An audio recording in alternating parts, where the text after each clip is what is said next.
KC Joyner here on the Boardwalk Honda Hotline. You talked about it on Friday's show, Andrew Luck's vertical passing woes, and yesterday, would you say he held the Indianapolis Colts back? Was it more of the Eagles and what they did on defense? Why the problem for Luck getting the ball down the field?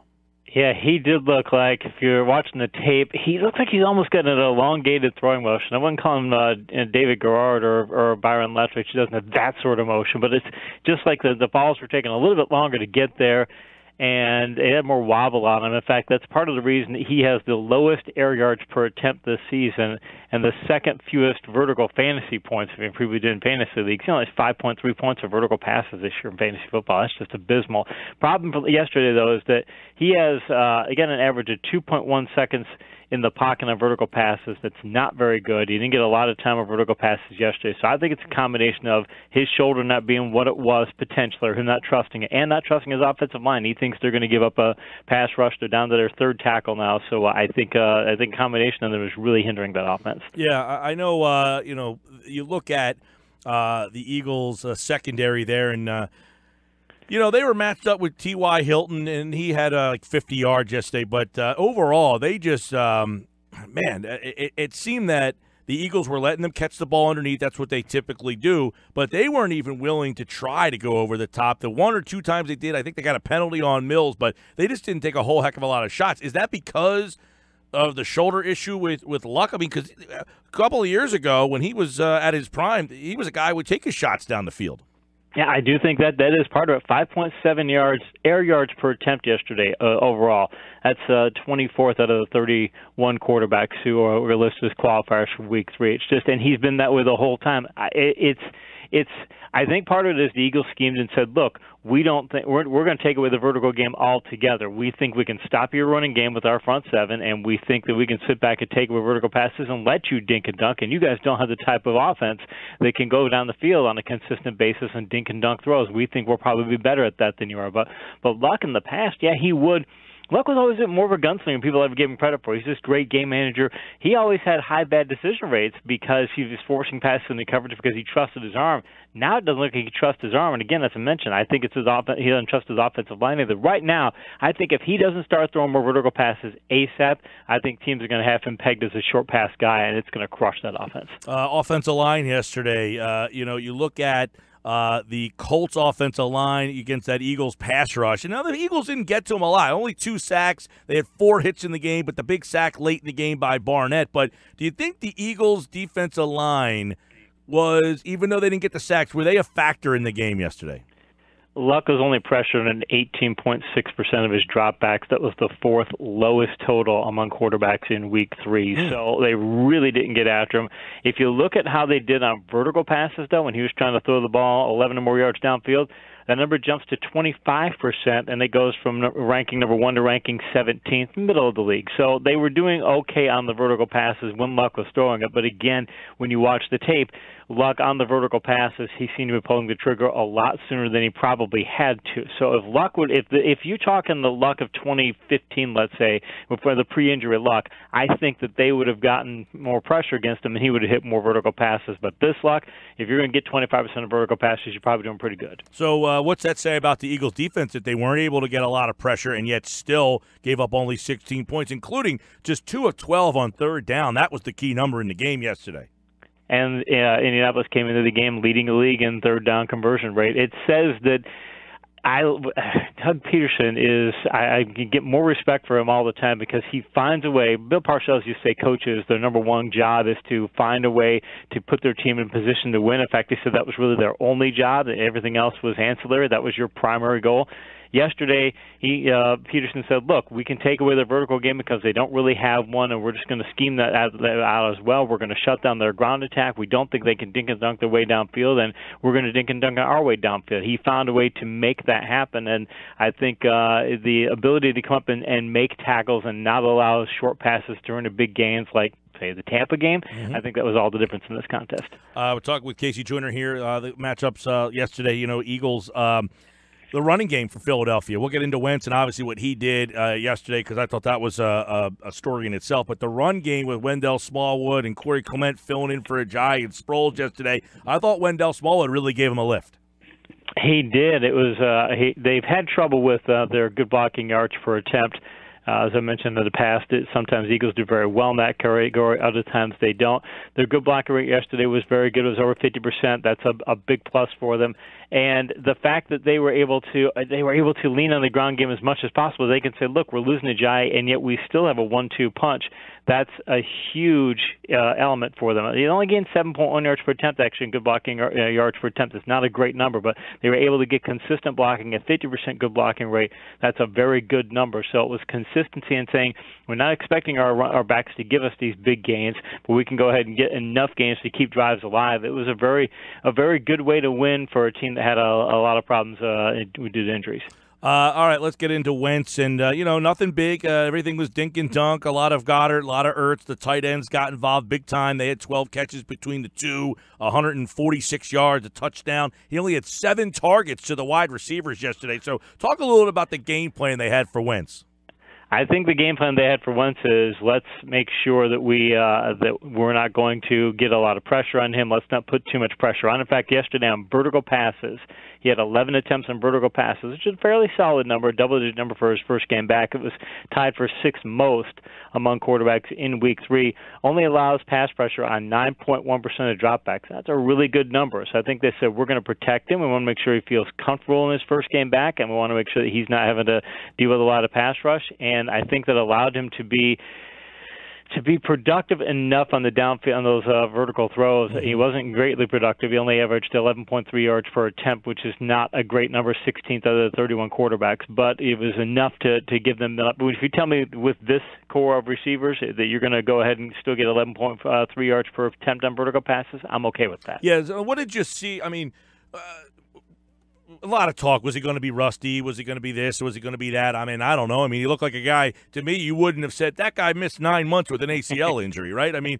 it only seems like there's only one way to go is up. But can they keep going with this game plan until Alshon Jeffrey gets back? I mean, is this a success? Is this a recipe for success with Carson Wentz, or do you think that they need to try to implement more as he plays more?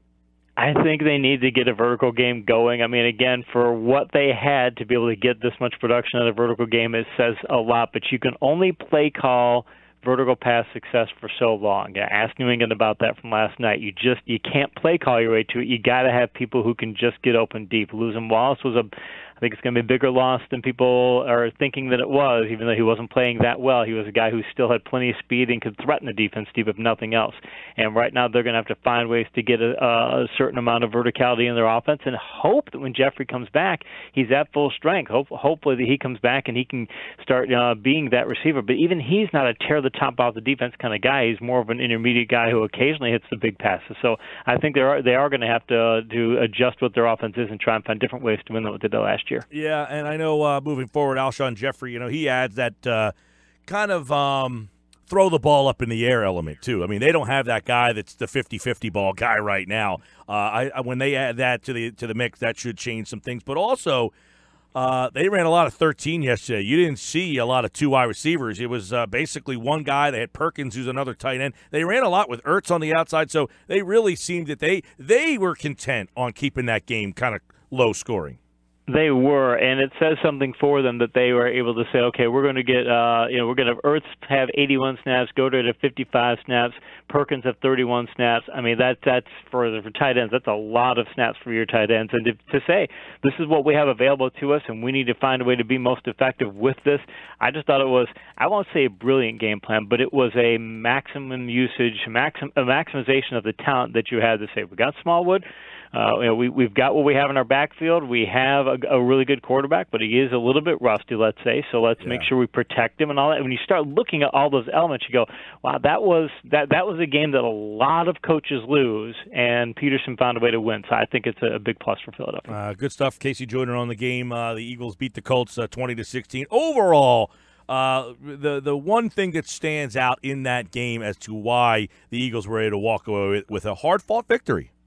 50% good blocking rate. If you can get a 50% good blocking rate and you're running the ball as much as they had, if you just count those plays and you don't take out scramble plays and things, 32 rush attempts that were planned rush attempts, and you can get 50% good blocking rate on those, and you get a decent good blocking yards per attempt, you can control a game in a lot of ways. This is one of those games where the Eagles said our offensive line and our defensive front seven are going to control this game. Again, another path to victory for this team. I'd like to see more Derek Barnett.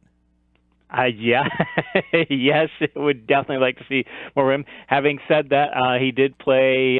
He was in the field for looking at the snap counts here, he was on the field for 38 snaps, 64% of the snaps. So maybe if he keeps at that level and can play at this level, 64%, I'm okay with it. But I'd love to see more. 5 tackles, a sack and a half, 2 tackles for a loss, 2 quarterback hits, and the big game-sealing sack on 4th down. That's the way it goes. The Eagles win the game 20-16. They go to 2-1. They got a tough Tennessee team coming up. We'll talk about that game on Friday's show when KC Joyner is back. But let's go through the league and get Casey's thoughts on what these games mean moving forward. We'll start with that NFC South game where it was like an Arena Football League game. 43-37 in the SEC. The Saints beat the Falcons, and that was a game where the Saints had to go on the road to win that game. So the Saints had not been scoring, and their defense has, been up and down. They give up 37 and win. So what are the Saints at this point, and who are the Falcons?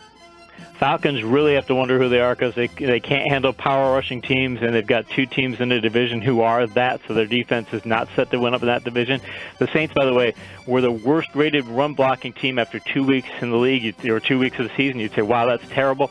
They were one of the best yesterday, so I think that bodes well for when Ingram returns. They can get back to what they were last year. This Breeze thing with them leaning on him, this is a short-term thing. They're going to go back to what they were last year and change the dynamic. Casey, I know you're a fantasy guy. I sat Mahomes for 2 weeks, and I played Breeze. I got burnt. Then I switched to Mahomes yesterday and sat Breeze. I got burned again. You got 3 touchdowns, though. I mean, Mahomes still got a good game. 51 points from Breeze just sitting on my bench. All right. I digress. Let's talk about Mahomes. He put up 38, as you said, 3 touchdowns, but the 49ers lose their quarterback. They get it 27 points on the road. So I know the Chiefs are 3-0. They got off to a great start a couple of years ago. Why is this Chiefs team maybe different? It's not. This is going to be a team where you can't win shootout games. I did a study a few years ago for ESPN, looked at the offenses in the NFL history that scored 500 or more points. Those teams in shootout games where both teams scored 24 or more points, barely over 500. And if you take out a couple of teams, they were right at 500. Your 50-50 propositions or shootout games, the Chiefs are allowing 30 more points per game right now. They can't keep doing that. They've got to find a different way to win. Otherwise, they're going to start crashing there pretty quick. What happens to the 49ers without Garoppolo? They fall apart. That offense is as good a play caller. Kyle Shanahan's best play caller in the NFL in a lot of ways, but that offense, and plus remember, Goodwin's hurt. They don't have McKinnon. I mean, they've got a great rushing attack, but they don't have any kind of passing attack. I think it's a one-dimensional team now. Casey, let's look at, we got this music playing from the NFL film 70s, Raiders, Dolphins. Yeah. I mean, it sounds like this music should be talked up and it should have been played that whole game yesterday. Dolphins 3-0, Raiders 0-3. I mean, I was not a fan of the Gruden hire. I don't know that he's doing a great job, bad job, or anything, but they look just, I don't know. They just don't look like they are very, what's the word I'm looking for? I don't know. They're so out of sync. They just have no continuity, not a lot of talent on that team. But is that Dolphins team pretty good? Dolphins team is pretty good. They're run blocking better than they. In fact, they had one of the worst offensive lines coming into the season, but they're run blocking a lot better, even having lost Josh Sitton, one of their the free agent guard they picked up, Josh Sitton. They lost him to an injury, so that's a trouble for them, and they still are run blocking well. Problem for the Raiders, lack of talent. I think they think play calling is a larger issue, a bigger benefit for them than what it is.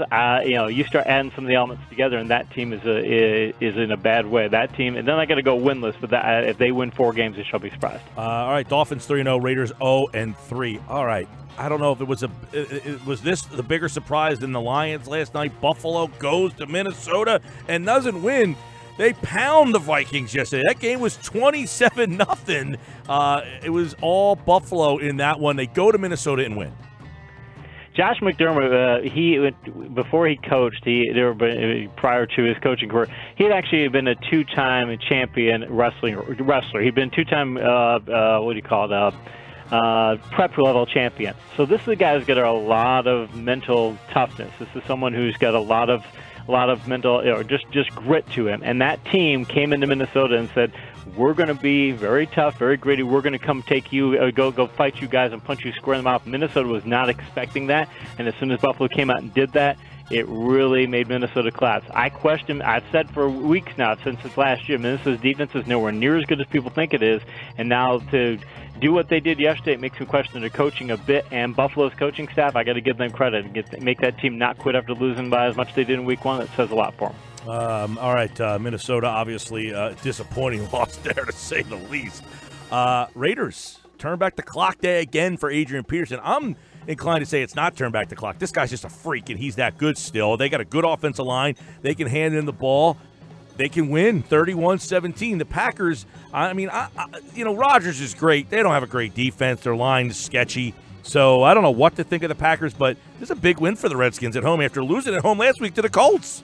Yeah, Washington's going to be a team that offensive line can control games in a way that very few offensive lines can. They still can go vertical. They've got a better defense. In fact, they would have been a lot better last year had not been out for the injuries. And this year they're staying healthier. And you're right on Green Bay. I mean, Green Bay, they used to be a power rushing team where you throw over the top. Now they're a pass-first team. And even though they run block pretty well, they're more of a pass-first team. That's not what they should be. That's not the formula for success in their division or in their conference. So I question what Green Bay is doing. Carolina, I like them at home this week. The Bengals had to go on the road. They had 9 days off to try to prepare for this game. Carolina gets back after a loss last week to Atlanta. So Carolina's 2-1. The Bengals fall to 2-1. What you learn in this one? Learned that Carolina can, Christian McCaffrey can be a bell cow back, 28 carries, 189 yards, I believe it was. And they said they were going to bell cow carry him, and they didn't do it in the first 2 weeks. They did this time. That team is going to lean heavily on its ground game. They're getting away from being a team that leans heavily on Newton's rushing ability, and that bodes well for them this year and for the future. And for Cincinnati, you lose Green potentially for looks like maybe a period of time if you read between the lines, and that team just doesn't. They're not blocking as well. The defense isn't quite as good. I think they're kind of a flawed team. Tennessee 9, Jacksonville 6. I mean, a barn burner, but Jacksonville on the road. That's what makes this game more interesting. They were able to go on the road and beat the Jags. I think it's the third time in a row they've beaten Jacksonville. So give them the credit. They made the game ugly. The Eagles play the Titans next week. A disappointing loss for Jacksonville here. I mean, they mimicked Pittsburgh going in that divisional playoff game last year. Pittsburgh didn't take Jacksonville seriously, and Jacksonville didn't take Tennessee seriously. I think they figured, okay, you've got offensive line injuries, your quarterback's banged up, and we can beat you guys pretty handily. And the Titans walked in there and said, we're going to play this power attack. And the problem for Jacksonville is Bortles shows up sometimes and has games like he did in week 2, and then he shows up and did what he did yesterday. That's terrible to have that kind of verticality or lack thereof. That offense just he isn't more consistent. They're a team that could be dangerous, make the playoffs, but if you need 3 straight wins in the playoffs, Bortles might not be able to do it for you if he's this inconsistent. Jacksonville 2-1 and Tennessee 2-1. Broncos had to go on the road. This was an entertaining game early. Broncos 14-10 after 1, but the Ravens at home get the job done. They put up 27. What are we learning? The Ravens have some dynamic running backs. Finally, they got some playmakers on the offensive side of the ball.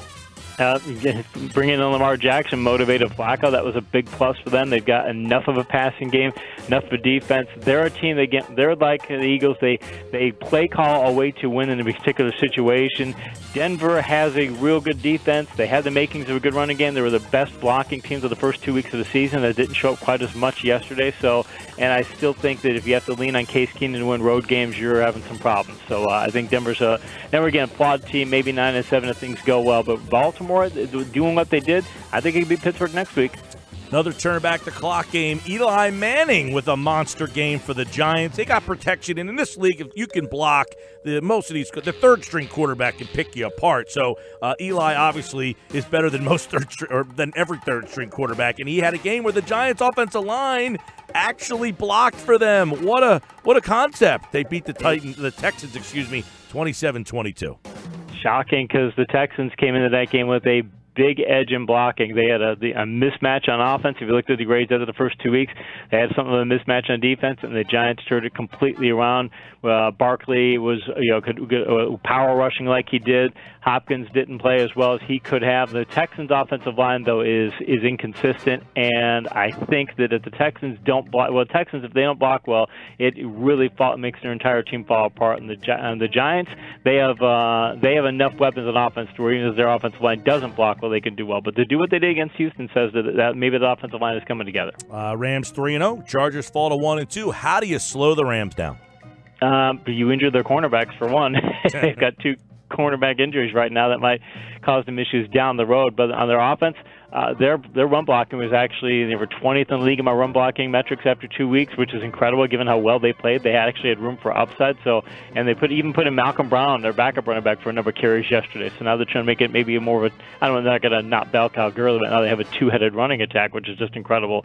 And the receivers they have, if injuries don't slow that team down, they were easily an easy number 1 pick for me in my power rankings this week, and right now they're the lead for the Super Bowl. All right, we got Seattle going back home finally. Looked a lot different at home than they did those first 2 weeks on the road. 24 points they put up. Cowboys, Dak Prescott, all sorts of issues. And right now, Cowboy fans got to be wondering, hey, Romo, can you come back out of the booth?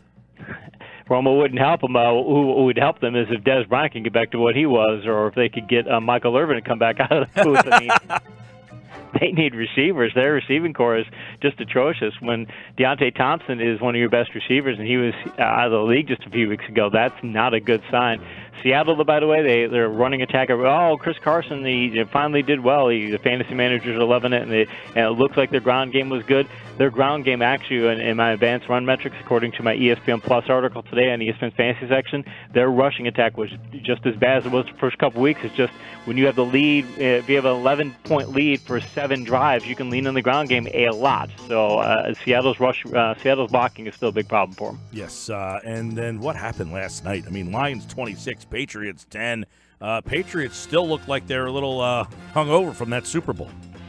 They do, and a big part of the problem is for them is that Brandon Cooks accounted for 43% of their stretch vertical attempts last year. 43%. Now he's in Los Angeles, and they don't have anybody who can replace him. And mind you, Brady, he had great production. He had the 4th highest average time in pocket and vertical passes last week, week 3, and he also had the highest air yards per attempt among for quarterbacks who started and finished their games. So they went vertical a lot. They couldn't get vertical, and a couple weeks ago they might have a better situation because their receiving corner could be Gronk, Gordon, Chris Hogan, Edelman, with James White and Burkhead coming out of the backfield. If you've got those guys healthy and a good offensive line and start playing their talent level, they could get a lot better, but they need those guys to step up. If they don't get vertical game, this is going to be power. All right, we'll see what happens with them coming up. And then tonight we got Monday Night Football, KC Joyner, Steelers and the Bucs, and the Bucs are undefeated. The Steelers haven't won yet.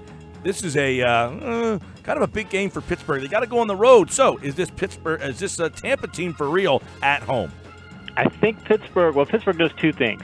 They play at a level of their competition, and they tend to play badly on the road, which those 2 could mark each other off because right now Tampa's playing so well, you have to play up to that level of competition. But I think all this turmoil for them is actually going to be a good thing because it's going to make them show the rest of the league we can still do this. I'm still of that mindset, so I think that they have a big scoring game tonight, but Tampa's banged-up secondary is going to cost them, and Hayden's coming back this week, so it's going to help Pittsburgh win, and maybe 35-24. All right, that game tonight, 8 o'clock, 97.3 ESPN has Monday Night Football for you. KC Joyner will be back on Friday as we get you ready for the Eagles and this tricky Tennessee Titans team. We'll see how that one, all the matchups play out tonight, Friday at 5 o'clock with KC Joyner here on the Boardwalk on the Hotline. Thank you, pal. Appreciate it.